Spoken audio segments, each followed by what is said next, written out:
I don't know why it is that often the weather seems to match a man's moods, but this day in particular it had run a perfect parallel to mine. But at last the storm broke, and so did I. The only way to ease my mind was to turn to action. Scotland Yard was the perfect place to begin.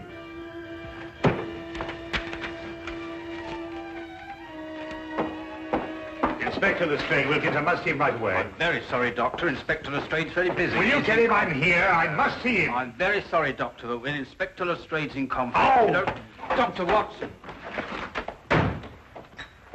Ah, Dr. Watson, I'm very pleased to see you. Just having a cup of tea. Lestrade, something's happened to Holmes. He's disappeared. He's vanished. I haven't seen him for 2 days. Well, calm yourself, Dr. Watson. Calm yourself. Tell you he's disappeared. He may have been kidnapped, for all I know. Oh, kidnapped, eh? Or worse. Now, look here, Dr. Watson. Just because you haven't seen him for a couple of days doesn't necessarily mean to say that he's been No, kidnapped. right. Well, if you want any proof, you can have it. There's no time. Come along with me. It is positively infuriating to know that something is wrong and to find a man whom you can't convince. I don't mind saying that there are times when I find myself hard put to keep my patience with Inspector Lestrade. What more evidence do you need? What man going under his own volition would leave his razor behind? Oh, he probably has another one. No, he hasn't. Come on, I'll show you something else. Look, his violin out of its case. Well, what's that got to do with it? But he'd never leave his violin like that if he thought he'd be gone long. Treats it like a baby. And these concert tickets, we meant to have gone last night. Look here, Lestrade, I've been a friend of Holmes's too long not to realize the brutal truth behind all this. Well, the evidence certainly does seem to point us... Now look, we've got to track him down as he tracked down somebody else. You mean use his own methods of deduction? Exactly. Now, the odds are that he's disappeared on some case. So the best thing we can do is to go through his correspondence and see who might have employed him. Oh, look at this. Bills, advertisements, bills. It'd have to be at the end of everything, wouldn't it? Now, what have we here? Chap wants Holmes to investigate his neighbor. He says a lot of people go into the house and nobody ever comes out. What do you make of that? Well, Now, look, you see that's a left-handed writer, and by the feel of the paper, I'd say he was in pretty good circumstances. Yes, well... Well, attention to details. That's the secret of Holmes' success. You see, we already know something about the writer before we meet him. Yes, there's only one thing, though. Sherlock Holmes' disappearance had nothing to do with him. Oh, why? This letter's dated 2 years ago. What? Yes, so it is. Well, where else would he keep his correspondence? Oh, anywhere on the chandelier, if it wasn't too much effort to get up there. Well, let's have a look around. Well, going through Holmes' things would take a month. No, we'd best get another approach. Well, have you any ideas? Wait.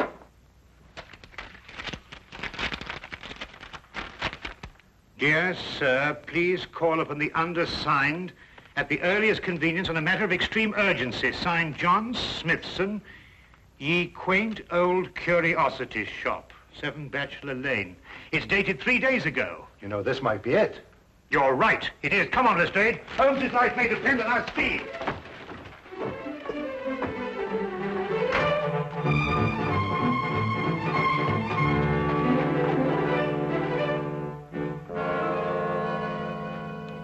Sinister-looking place. Well, it looks just like any other old curiosity shop to me. You think so? Then why was this Smithson so keen to get Holmes here, eh? Yes, interesting. What, do you mean all this stuff in the window? I mean the stuff that isn't in the window. Look, I don't understand you, Dr. Watson. What do you mean? Well, it's perfectly obvious, isn't it? No. Oh, isn't it? Well, we won't get anywhere standing here. Come on. Wait a minute, Dr. Watson.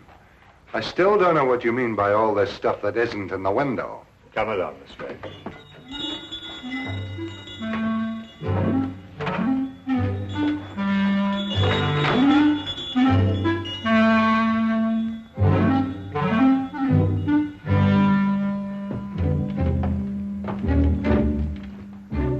Good afternoon, gentlemen.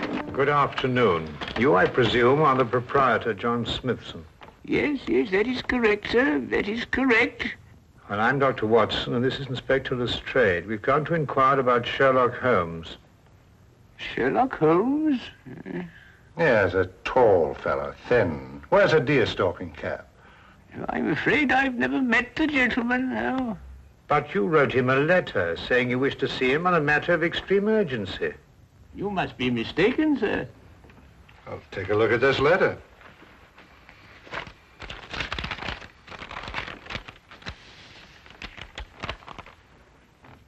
Is that your handwriting? Oh, it isn't anything like my handwriting. Here, I'll show you what my handwriting is like.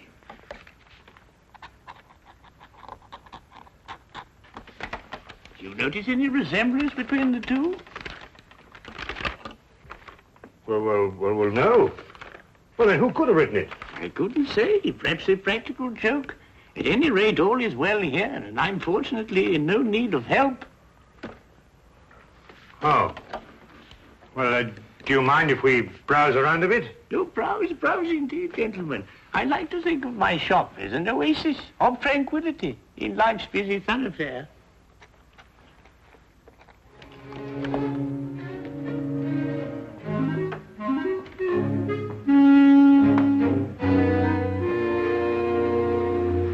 What are you doing? I'm looking for evidence that Holmes was here. Well, you heard what he said. Yes, I don't believe a word of that. There's something about him. I don't trust him. It's as if I'd seen him before somewhere. Well, that's not very scientific. No, perhaps not. But I'd like to have a look round anyway.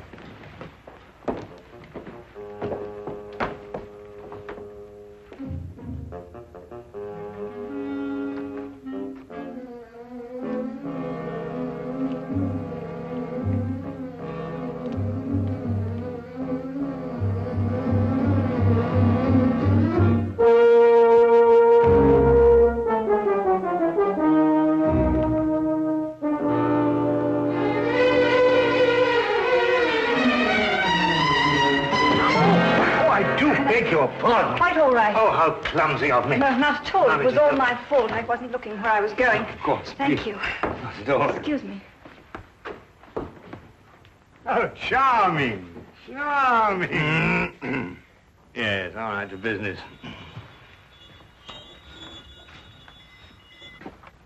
Ivanhoe. I must remind myself to read that again sometime. What's this?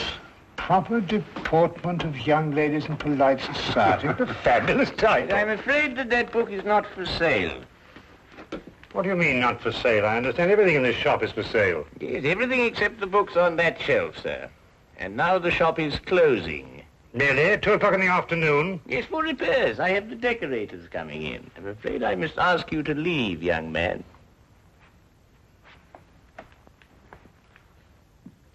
Cunning old rascal. Do you see how he tried to get rid of us, Lestrade? Oh, perhaps he has got some repairs to be done. Ah, nonsense. I insist on buying that book. Been looking for it for years. The proper deportment of young ladies in polite society. Precisely. I've been meaning to read that since I was a lad. Oh, very well, young man.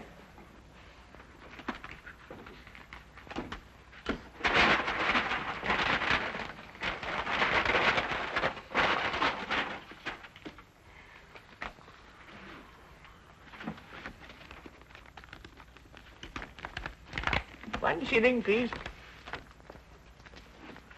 Thank you. Thank you. Go on, Lestrade.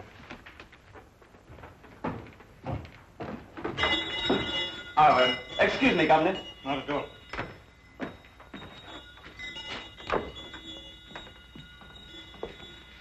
There's something about that Smithson I don't like.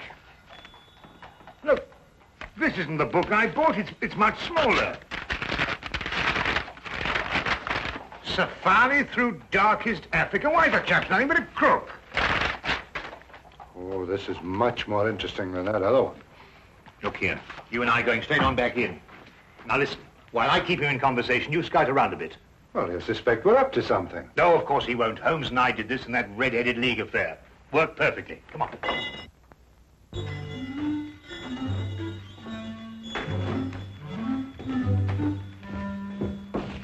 You've sold me the wrong book. My dear sir, Deliberately, if you ask me. Did I assure you, Safari through... This is the book I wanted. No, that's not for sale. It happens to be a first edition, of which there are only 3 copies in existence. Proper deportment of young ladies in polite society. Now, that's the book I bought, and that's the book I... Dr. Watson.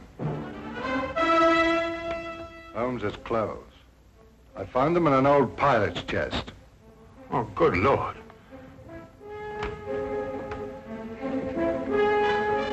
With bloodstains.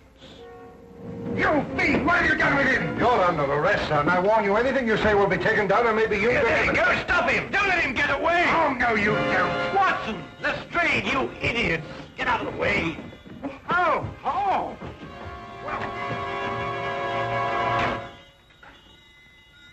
He's gone with the message. Who's gone with what message? An escaped convict with the message that woman left for him in the book.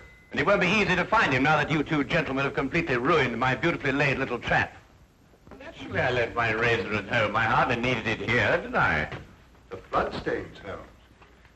Red ink, Lestrade. I've been helping old Smithson make up his ledgers. And this escaped convict, who is he? John Carson. I expect you've had a report on him. Carson? Why, he got a life sentence for killing a man with a cleaver. That's him. He was using this shop as a message center, planting and picking up messages here from that book that you were so intent on buying. Oh, yeah. Proper deportment for young ladies in polite society.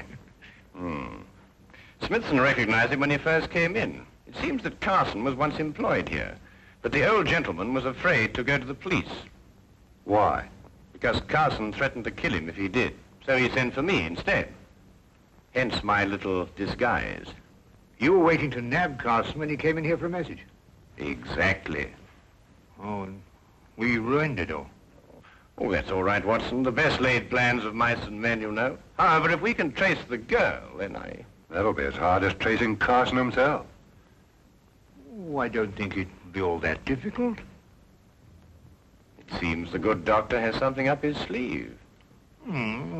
Only the name and address where the girl works. Well, how the deuce do you know that?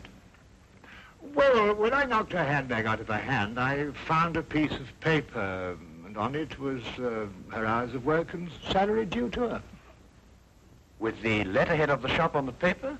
Well done, Watson. Oh, it's nothing really. Pierre's Dress Shop, 17 Cottington Street. You know, I'd say that girl had the look of a mannequin about her. Don't you agree? Well, you know, Watson, I'm almost afraid not to.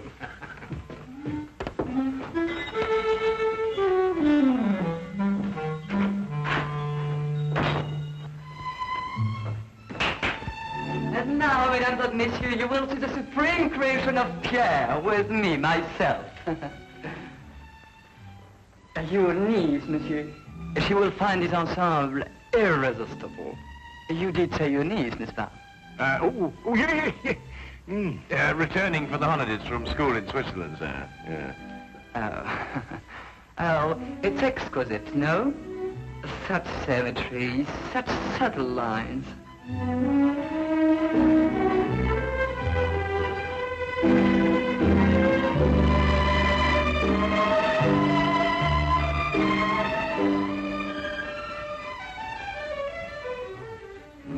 That's the girl we're looking for.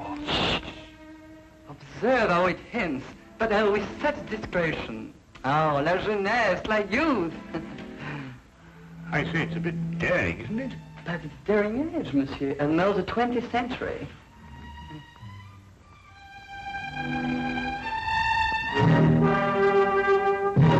I wonder, sir, if I might have a word with the young lady in private. But... Officially, Monsieur, I'm Inspector Lestrade of Scotland Yard.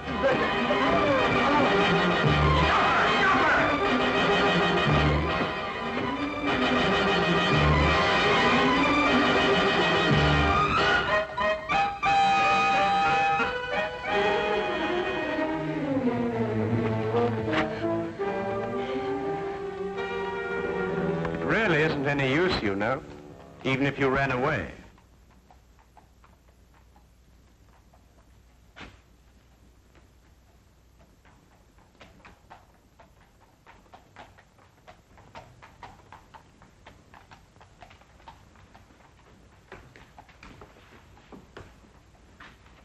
Well, I do not understand. Never before has one of my girl acted so.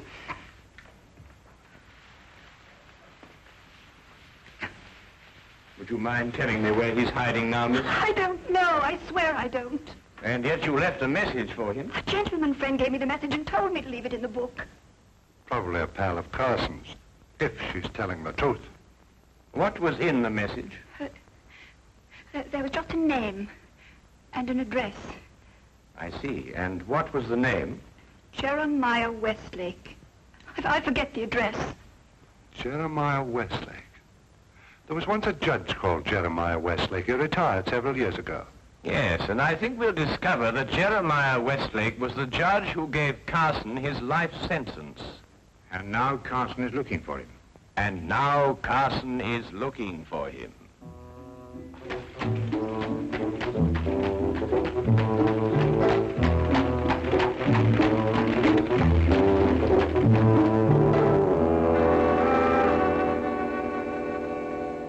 Mr. Holmes, Dr. Watson, and Inspector Lestrade.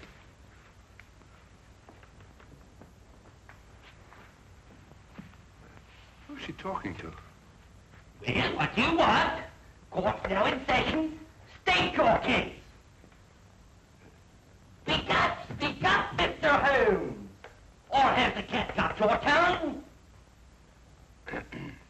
Judge Westlake, I presume? Former Judge Westlake? Did Sherlock Holmes ever hear of him, Milibel? No. You're confusing him with the other Sherlock Holmes, the famous pastry chef. Oh, I never eat pastry. Disagrees with me.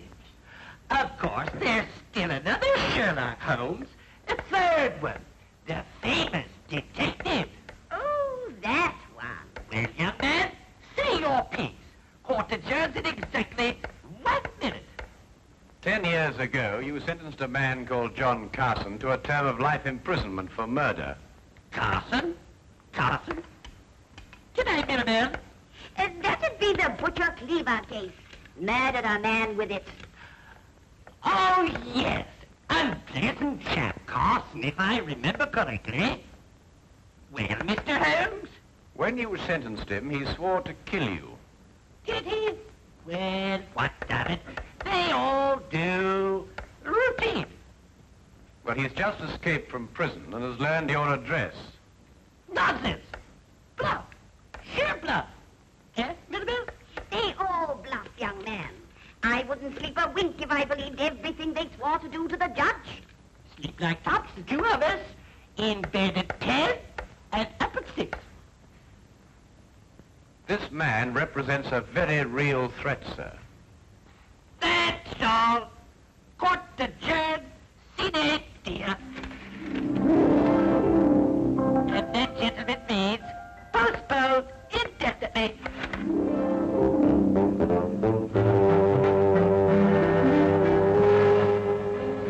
Do forgive us our little whimsy, gentlemen. A hobby, you know. They're our children, really. We have no others, you see. It's a delightful hobby, Mrs. Westlake. About this man Carson, sir. With your permission, I'd like to place a guard in the house. Until we apprehend him, of course. Oh, dear me, no. Tumbling heaven knows what all over the place. I wouldn't hear of it, Inspector. We appreciate it, though. Speaking as a medical man, sir, knowing this murderer's mentality, I must advise you to... Sorry, Doctor, but we can't give in to idle threats. Why, we wouldn't have any law if we did. Won't you gentlemen join us for tea? Thank you, Mrs. Westlake, but perhaps another time. No, you mustn't take these things so seriously. Good day, Mrs. Westlake, and thank you. Good day, Mr. Holmes. Do come again sometime. You must see our Punch and Judy. With pleasure. All the same, sir, I'm going to station my man outside the house. Well, all right, but tell them not to step on my petunias.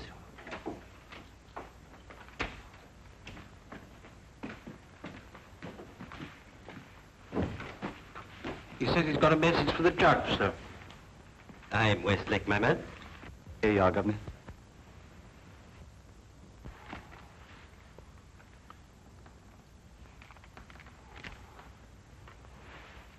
Dear Judge, I'm one of your old court attendants. I'm on me deathbed and I've got to make out me will for me little granddaughter. Will you come and help me and oblige? John Casket, 67 Clifton Road. Ever have a court attendant called John Casket, sir? Well, it's hard to say. I've had so many court attendants. Who gave you this note? Bloke on the street, sir. But he said to tell the judge he was in bed dying. What do you look like? How about this eye, sir? Thin face, seedy looking, if you know what I mean. That's Carson, all right. What's he pay you? A couple of bob, sir. Oh, there you are, sir. Just the sort of thing to send you off on an errand of mercy to your death. Dear me, I never cease to marvel at the duplicity of human nature. Can I get the 2 bob, sir? Oh, yes, yes. Oh, thank you kindly, Captain. Well, Holmes, we've got him. 67 Clifton Road. Yes, Wilkins. Yes, sir. Get the men together. We're going to Clifton Road. Not so fast, Lestrade. This might be a ruse. Of course it's a ruse. Of another kind. To get you to abandon the police cordon around the house. Oh, I see what you mean. Oh, well, if that's his idea, he's in for a surprise. I'm going to keep the cordon here. Good idea, Lestrade. Now, don't you worry, sir. Why, I'm not the least bit alarmed, sir. I'm going to have my tea.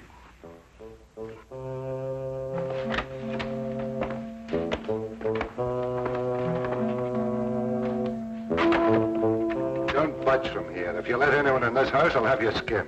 Yes, sir. Come on.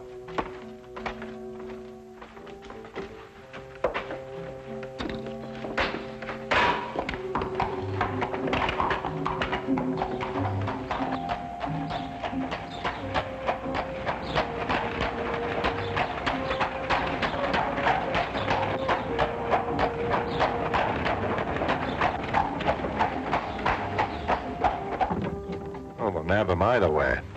At Clifton Road or when he tries to break into the judge's house. Lestrade, who did that messenger describe? Carson, of course.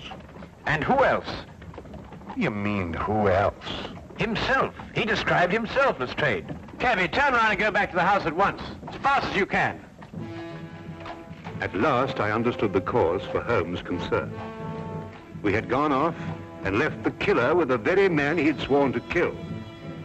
John Carson wasn't the kind of man to miss an opportunity like this. He was there, and we were not.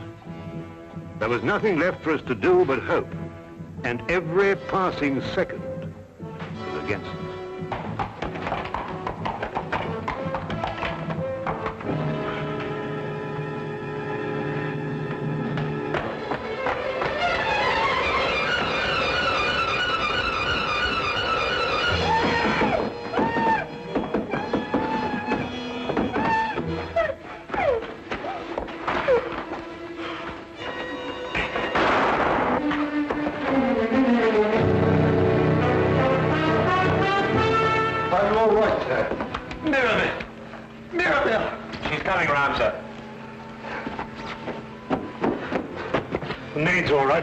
Mrs. Westlake. No, not too serious. Only suffering from shock. It's all right, dear. It's all over now. Jeremiah, are you all right? Yes, dear. Oh, that terrible man. Oh, dear. Our poor children. Well, I don't think they're damaged, dear. Sometimes I forget they're not real.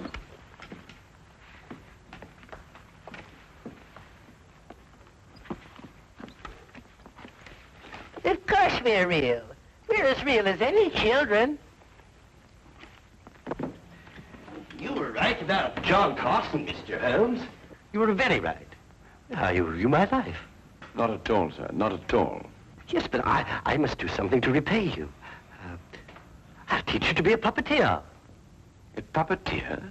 Yes, you'll love it. Greatest relaxation in the world. Teaches you to forget men like John Carson. Now, here. You hold the thing like this. Mm-hmm. And with this string, you move a hand. And with this, you move the feet. And you pitch your voice up a little. Thank you, Mr. Holmes. Pretty good thinking. Not bad, anyway.